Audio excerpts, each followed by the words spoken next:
All right, now let's bring in Chris DeAngelis, General Manager of Alliance Development Group, to get his take on the EU's latest record fine on Google. Chris, thank you for joining us on the program. Thank you for having me, Michael. So, I just want to get your take on this because Google's search market share in Europe is plus 90%. Android is plus 70% market share in Europe. So we have a $5 billion fine. Yeah. How big of an impact do you think is that going to make to the competitive landscape in the EU on tech, on mobile, etc.? I don't think it can make any, it's not going to affect anything really. No dent. No dent. Well, let me ask you, today, if you go and you want to search for something, where do you search?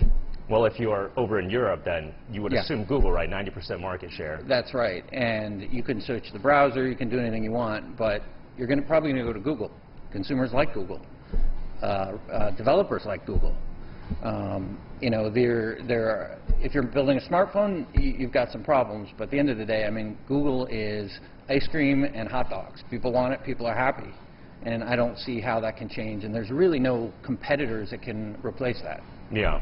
So Google CEO Sundar Pichai is saying that Android actually offers more choices for smartphone makers, app developers, consumers, etc. Do you agree with that statement? Yeah, it is true. If you look at where phones are today, it's because of Android. And if you look at Apple and you compare to Android, right, Android gave you all the choices. And I think in many ways that's correct.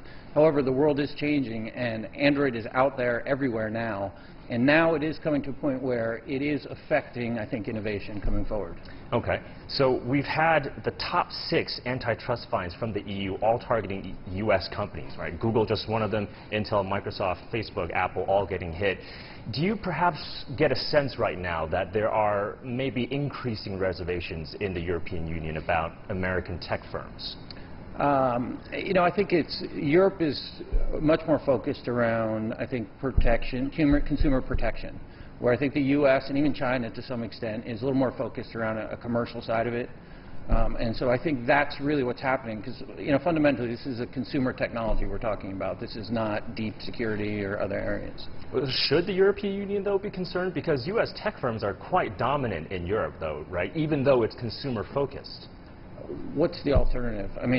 Europe is a very hard area to operate and to become a large company. They've got 50-plus countries. They have, now they have GDPR. It's not pro-business necessarily, and I think that's a problem for them. So, when I was in Europe, one of the major issues in terms of why there's no big European tech competitors with the U.S., one of the major reasons is the funding environment in terms of how venture capital flows in the tech environment in the EU, that it's hard to create the next Google or Facebook in Europe. What do you think about that? I'm not sure I agree with that. I think money now, it flows all over the world, right? Tons of money coming from China, the U.S. There's huge funds all the way up through Europe. I think if there's, the right companies and the right environment where they can succeed, money's not an issue.